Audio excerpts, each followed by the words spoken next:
is Rock and Roll Grad School with your hosts, Heidi Hedquist and Luke Poling. Wherever you go, whatever you do, they will be right here waiting for you. Quickly, how was the Isle now that you're back on this continent? The Isle was fantastic. Okay. Did you go see ABBA live on tape? No. No. Okay. Did you and your mom get the picture of you guys crossing Abbey Road? No, we actually were going Go to to the Hard Rock Cafe? No, but so I was here's the thing. Okay. Because I actually loved the original Hard Rock Cafe because it was the original. Oh, here we go. And it was right outside Hyde Park, and before they sold out. Yeah. Right. So then I kept seeing because we only made it to London twice because we went in for the play too. So twice, but we were supposed to go the third time, but we couldn't because there was a rail strike. So we stayed in the country. That's but amazing. I kept seeing signs for the Hard Rock Cafe, not where I remembered it. But apparently there are now two Hard Rock Cafes. So the original's still there. And I was shocked because everywhere else they're shutting down. Yeah. Well, there you go. Still didn't go. I'm sorry. Hello, kitties. We're going to have a good time. Did you miss that? I did. You did, yeah. I feel very I haven't talked to you. It's very weird. It's very strange, yes. But we are not just talking to ourselves today, but we're also talking with the Smithereens. I know. Which is a lovely question, or lovely conversation. Yes. Even though I feel like I dropped the first question. That's all right. No. Okay. They have a new old record out. What was that? Did you leave it in or did you make yourself look better? I left it in. Yeah, that's what we do. Yeah, exactly. We haven't talked about it, but I feel like we should. This is Gwar, the documentary about Gwar. Yes. It is amazing. Okay, I need to watch it. And going over all of my list of things we haven't discussed, this is Gwar, really good, really, dare I say it, touching? I believe it probably would be. And not just because of the various fluids they're squirting at you. Well, I mean, it doesn't hurt. No, of course not.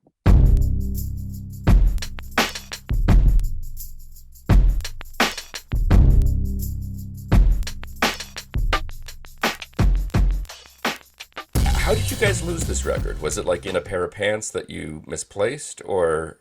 Oh my God. No? We have hundreds of tapes of, things. Life just goes on and you go on to other things. So yeah, it truly was forgotten, but, since Pat, our lead singer, passed away, we've been, I've been looking at our old archives and reminiscing about things. And I'm like, oh, this is cool. I think people would love to hear this, because Pat's been gone about 5 years now. And, it's good to put something like that out there for the fans and for us too. I when I listen to it, I'm like, damn, this is good enough to release. That's got to be a great time machine. Yeah, to put exactly these what it records is. on. A time capsule. Yeah, exactly. And I'm trying to put myself back to those days and how I played, how I sang, and how I wrote songs. And it's a great feeling. But when you say time capsule,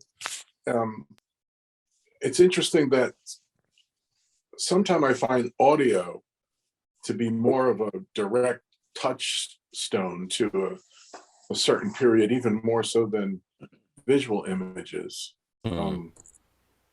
So it really does bring us back, as Jimmy said, because we're all in a bit of a different space in 1993. Right. And even though I think we're all very much the same people and the same musicians, of course, we've had a lot more life experience and playing experience since then. But I think we still, our heart beats the same way as it did when we were teenagers. And not that we were teenagers when we made that, but I think we've always held on to the feeling that we had when we first got the spark to play music and what made us want to do what we do.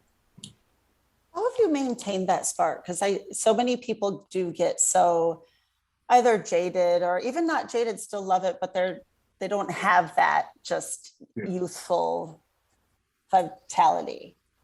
I often wonder why, because it's not, it's, you know, it's not that you become, you're not going to become childish. You just you remain childlike. I think there's a big difference between the two. To maintain that wonderment and that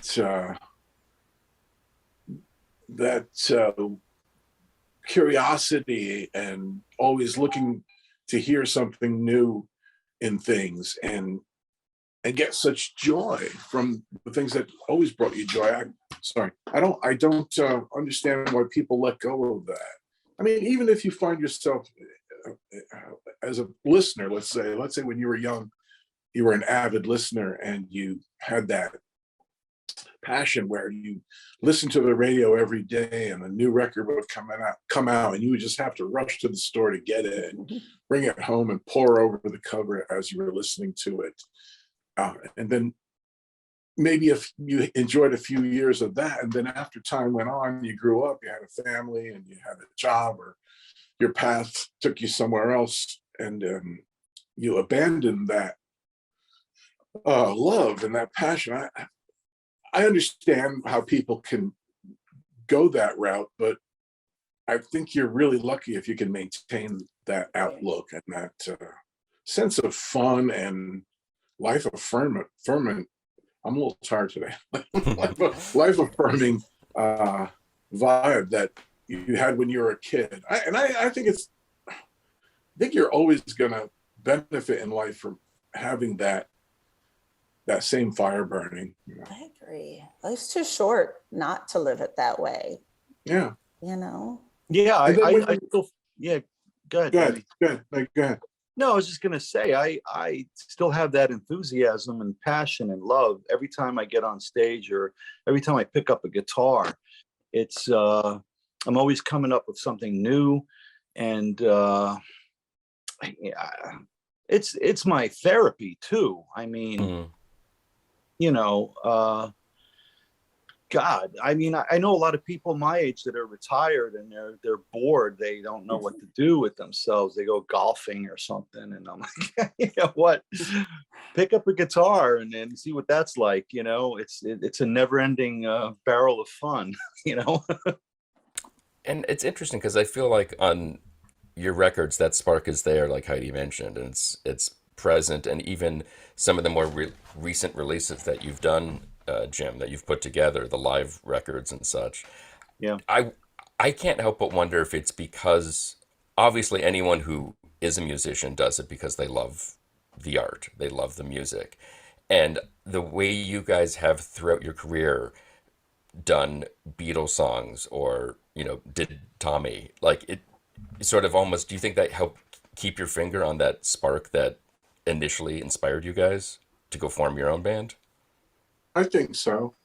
You know, when we cut that Meet the Smithereens album, which was our take on Meet the Beatles, we did all the tracks in one session. We added the vocals later, but we went to the studio and we did the 12 songs in one, I forget how many hours, but just in one day's work. And it was like very much like being in the basement when I was a kid and playing along with my favorite records, playing drums to my favorite records. That's the way it felt for me. I'm sure Jimmy felt the same way.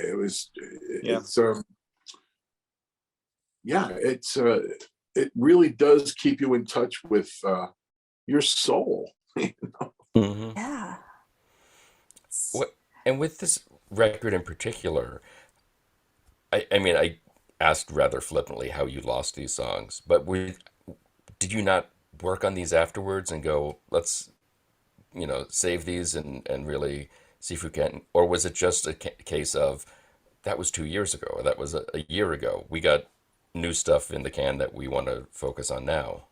Yeah, I think at the time that was probably our thinking. And Pat actually did re-record 2 of the songs for a solo album.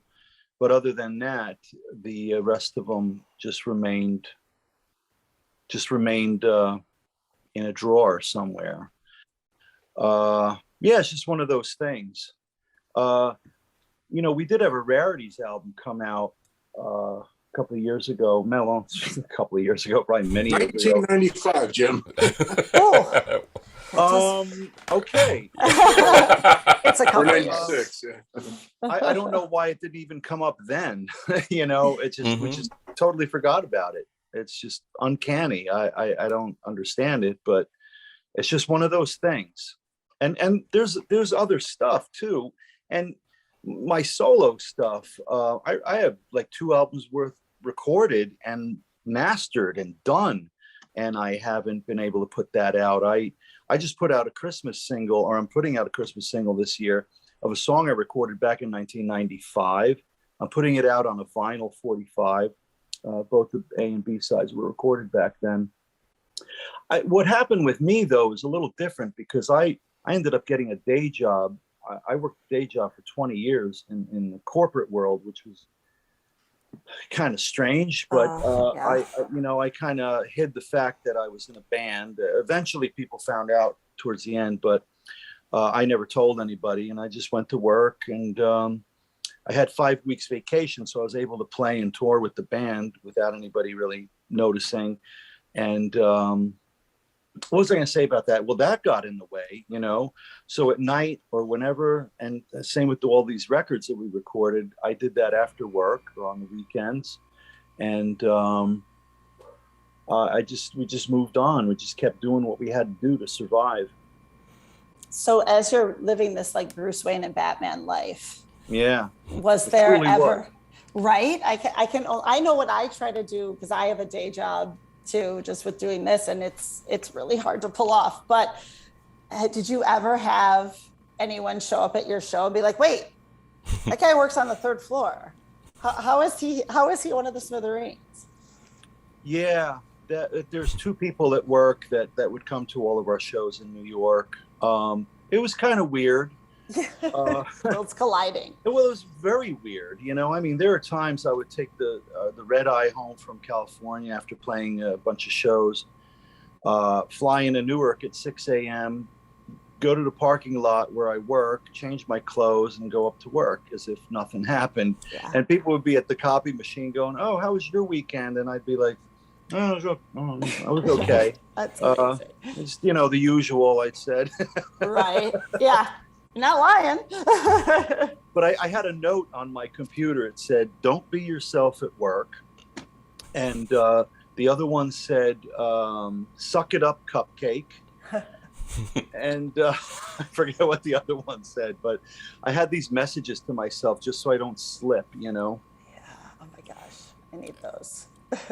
I'm assuming all of that comes rushing back when you listen to these records now, that, you know, I think like Dennis was saying, and you were saying as well, that it's this time capsule. And I mean, is it, obviously you think of Pat when you listen to your records and think about his contributions to the band and his role in it.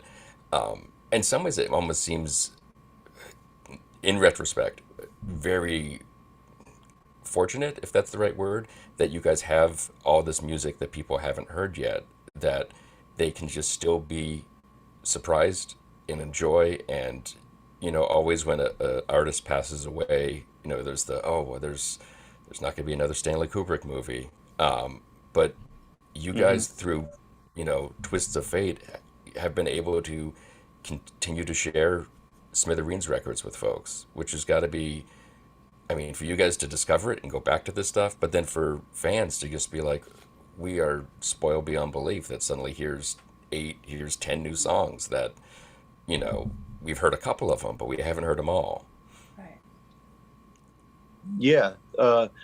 Dennis, I don't mean to like not let you speak here. Oh, go ahead. That wasn't really a question, was it? Yeah, That's a good point. What the question was. It was circuitous. But I mean, I guess it's sort of like, what's the fans' reaction to this stuff, that they get to just continually hear? Oh, it's wonderful. And then they keep asking, is there any more? Is there any more? It's like a bottomless, you know, thing they want. they want to hear. So, you know, we're going to look through our stuff and see what else we have for the future. But at the same time, you know, we have to balance that because we're working on new material with Robin Wilson from the Gin Blossoms and Marshall Crenshaw. And I'm even working on a song with Susan Cowsill at the moment. I was just texting her yesterday about it because I definitely want the Cowsills on a track, you know, singing background vocals like they did on a song of ours called Now and Then from back in '91. So, and they're wonderful to work with. And, you know, we're still around, and we, you know, I feel like we should do these things, you know, and just create. I mean, because that's what we do, you know. And so, yeah, go ahead. I don't know what I was going to say. Well, and as musicians, obviously, you have grown and changed and improved since you recorded this record. When you listen back to it, do you recognize yourselves, or is it, I'm going to have to relearn all these parts, I'm going to have to figure out where my mind was at that time? For me, yeah. Well, Dennis, you know, Go ahead. no, I will have to go back and revisit it because we'll probably do a couple of them live now. Mm-hmm.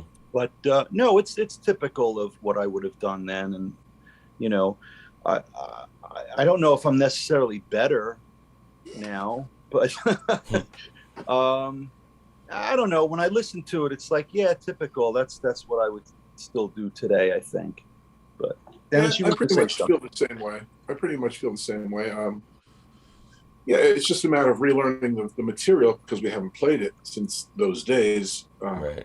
I think we're basically the same players. I think we couldn't help but get better just from more years of playing, you know. Certainly. But I think our heart and soul, you know, as musicians hasn't changed that much. Yeah, I think we have more tricks in our bag now, but I think we're basically the same musical spirits we always were since we were teenagers. Jimmy and I started playing together when we were 14. You know, we met each other in high school and we started playing together pretty much that first week of high school. And we have tapes that go back to the 70s, and I listen to them sometime, and we weren't that bad. We were pretty good for teenagers, and some of that will be coming out eventually as well. But oh no, yeah, we've refined our playing, but it's really the same. I keep saying it, but it's the same essence, you know, that was there when we started playing together. I mean, that's perfection, really, if you think about it, because you've everything we talked about before, just still keeping that spirit and love, but then also, you know, being more comfortable with the notes, but never making it clinical. Like that's all anyone could ever dream of. And you know, the thing is, you're right. I mean, we are good musicians, but I think we lean towards expression and feel more than chops or technique or virtuosity. You know, it's all about music for me. Okay, I mean, I really do appreciate a fine musician and I could respect their talent, but when you really get down to it, for me, I'm sure I speak for Jimmy too, music it's about how it makes you feel. That's all it's really about. I mean, I appreciate good lyrics when it's married to the right music, but the important thing is the totality of a piece, you know, and how it reaches you. And sometimes the lyrics don't even matter if it reaches you on an emotional level that could make you feel good or bad, you know. If it gets to you, that's what it's all about. That's all I care about, really, when it comes to listening to music. And there's there's mountains of records that get to me, you know, and I'll turn to for inspiration and to get me through the day. And it's that's really the crux of it is, but then again, I could listen to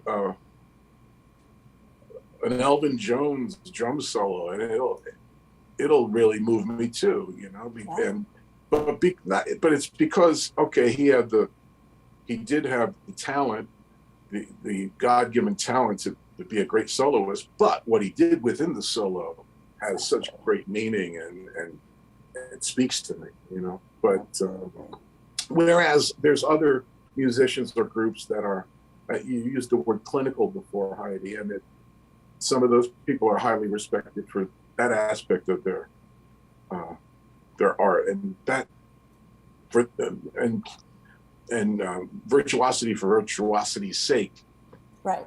has never been our thing. Agreed. I feel As the same listeners way. or musicians. Yeah. Mm. This is why I quit piano very, very early. So I didn't want to do those scales or learn what they wanted me to learn. I wanted to play what I loved. There you go. Yeah, I never learned how to play scales or any of that stuff. I pretty much play by ear. You know, I found a book with charts that show you how to play chords. And to this day, the way I play a D chord is wrong because I followed the black dots on the thing, and I'm like, okay, I just put my finger across these 3 strings and one in the middle. But you know, now and then later on in life, I see other people playing it the different way, and I'm like, holy moly, I'm playing it wrong. but to this day, that's the way I play it. And it works. It works. So What is the other way people play it? Because I only know the way you play a D. What do you do with your fingers in this other version? With the one you're supposed to be. Right. Yeah. I think you're supposed to put your index and your middle on the G and the E, and then your or no, the I don't know. But you're saying you bar it with the ring finger on the B. Correct? Yeah. Okay. The G, B, and E, and then I put my middle finger in between on the B string, and that's it. But then I have the free use of my third ring finger and my pinky, where I can extend it and do all kinds of crazy things. And then, you know, with Pat's songs, he would come in with some demos, and I didn't want to play the standard chords, so I would experiment and lift a finger here, add a finger here, and see what it comes out like. And I discovered these cool chords. And like on A Girl Like You, there's an F chord, but I don't know what it's called. But when I was a kid, I was trying to figure out how to play the opening chord for Hard Day's Night. And it was wrong, but I found out I'd play it later. But I discovered this great chord that I still use to this day. And I used to know what it's called, but I don't know what it's called. I call it the magic Smithereens chord because I use it a lot. I was going to say, like, that almost makes it that much more special or unique because it makes it your own. Yeah, Right. you quote unquote found it. It was just Yeah. out there, but Yeah, I didn't invent it, but it, you know, it gave the voicings of our songs a whole different feel, and you know, plus we tuned down a half step, so that makes it darker right there, and your tone is different. So you said you're working on new material now? Are you just writing, or have you started recording yet? Yeah, Dennis and I and Mike and Robin actually got together and started working on about 6 songs and taking shape. And then I've been sending tapes to Marshall, and you know, we just got to figure out our schedules and figure out the right way to do this. I don't want to rush into it. I want to make it the best album possible, you know. Have you figured out what that alchemy is that sort of, and maybe using the word alchemy is the answer is no, but what makes the Smithereen sounds other than, you know, the 3 of you guys and, you know, these other folks who really can appreciate and understand what Pat was doing and trying to say with his songs?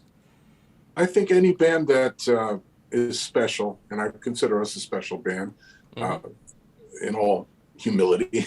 Well, you don't exist for this long and not have some Yeah. uniqueness and It'll quality. be 43 years in March. That's wonderful. Wow. Yeah. But I always say that, people sometimes ask, oh, what advice can you give young people starting out in the business, or what do you attribute your longevity to, and this and that? And I say, well, the key component is finding the right bandmates, the right people to play with. And if you could go down the list of any of the bands that have lasted a long time or have made a great impact on culture, I think a band like The Who, right? Keith Moon may not have really found his niche with any other three guys. Right. That worked because somehow they found each other and their styles meshed, and they were able to create that noise together successfully. The Beatles, it just worked because they were the right combination of people that somehow it clicked, same. And I always say this, I think the essence of the Smithereens is when Jimmy strikes a chord with his unique voicing and I just hit a flam on the snare, that's the sound of the band. It's just because it's the coming together of these two spirits, that create this sound together. Now, it might be because, and I'll add Mike to that too, that we grew up together. So there's a real brotherhood there. And I don't know that because we've known each other that long, well, it's got to contribute to it, of course. Yeah. But It also could contribute the other way too, right? Some bands, that's what it combusts, is that longevity. Yeah. So right, but it's because we found each other and we were the right combination, And so I always tell people, find the right people. I tell young people, find the right bandmates to play with, and I forget what the question is, but that was my answer. That's perfect. Yeah. So the other day, somebody was talking to me and we were just chatting, and he said, Charlie Watts wasn't such a great drummer. And I'm like, and I'm thinking in my head, what gives you the balls to even say that, Like, of course he wasn't like Gene Krupa or whatever, but he was the right guy. And that's what sparked this, because of what Dennis said. He was the right guy for the right band. He was perfect for that band. Well, you know what? Here's another thing about Charlie. He did have a deep appreciation for jazz, and he even recorded and toured a few times. He did a Charlie Parker tribute album, and he had a pretty good jazz facility for jazz. I actually saw him play at the Blue Note in New York, a small club, and I was pretty gobsmacked to see him play that stuff.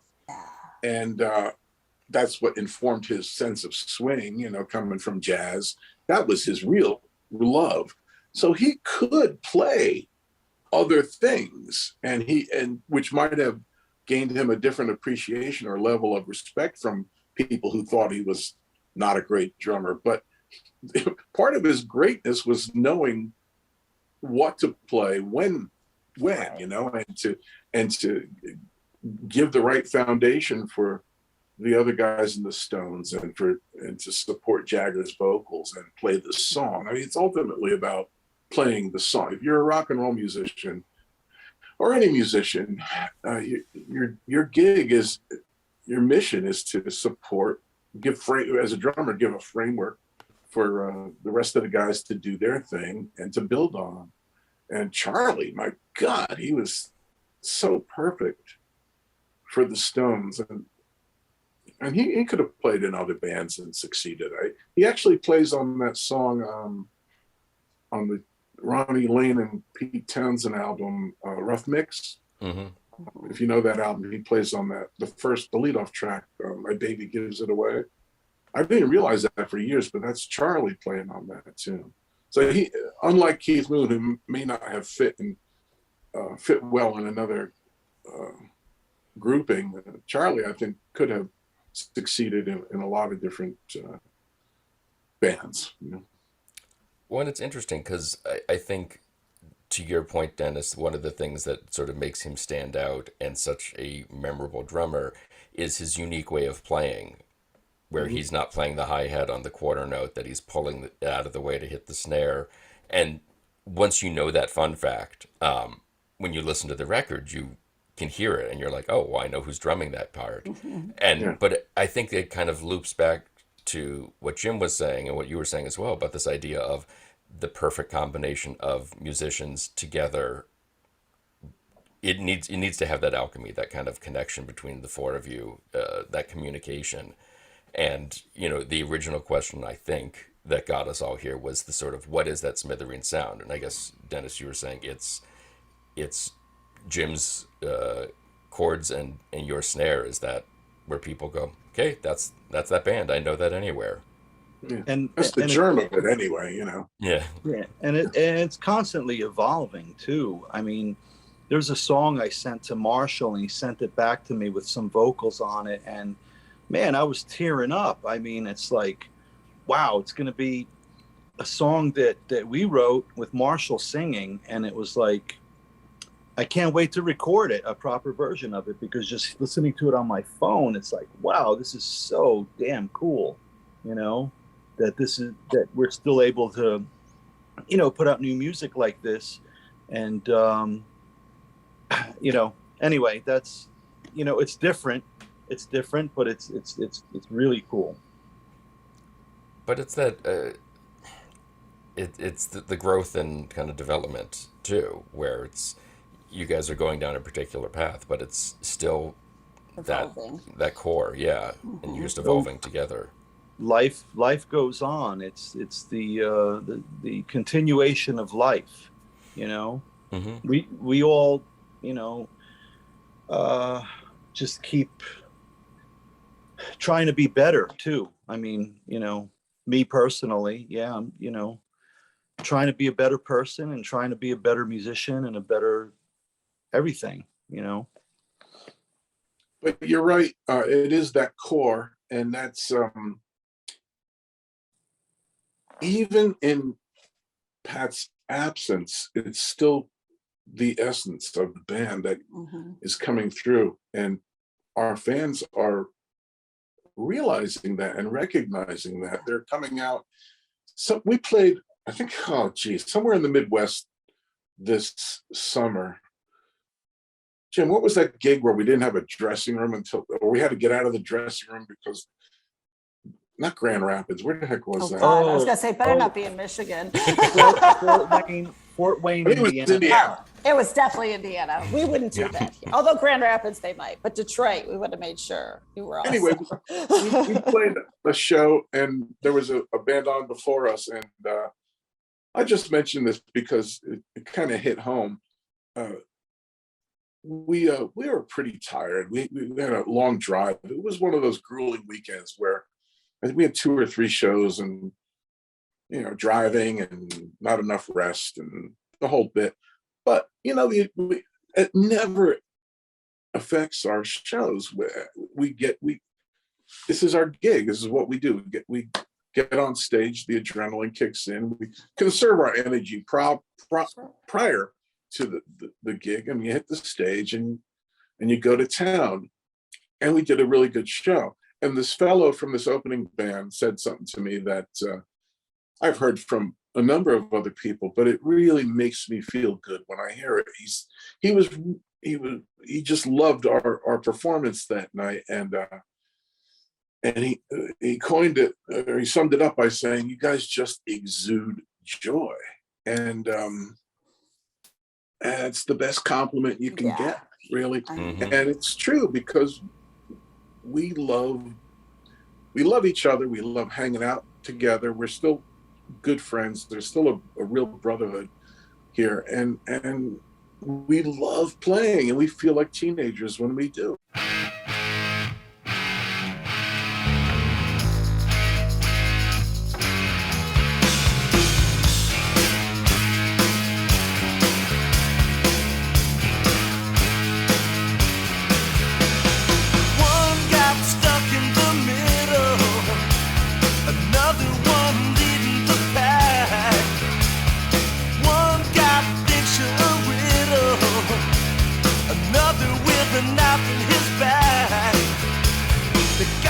Lost album by the Smithereens is available right now wherever you get your records. For more information and to order it directly from the source, go to their website, officialsmithereens.com. They are also on Twitter, where they were at The Smithereens, and on Facebook, where they were at The Smithereens Official. You can check us out on all the various socials. Be sure to visit our website at rockandrollgradschool.com, and don't forget to leave us a review. Today's show is produced by myself and Heidi Hedquist. Our reluctant producers are John Sauvé and Sandy Stone. Our willing producers are Rachel Allen and Randy Jeanette. Our intern is Zach Jackson. This one's for Philippe. Thank you, good night, and may all your favorite bands stay together.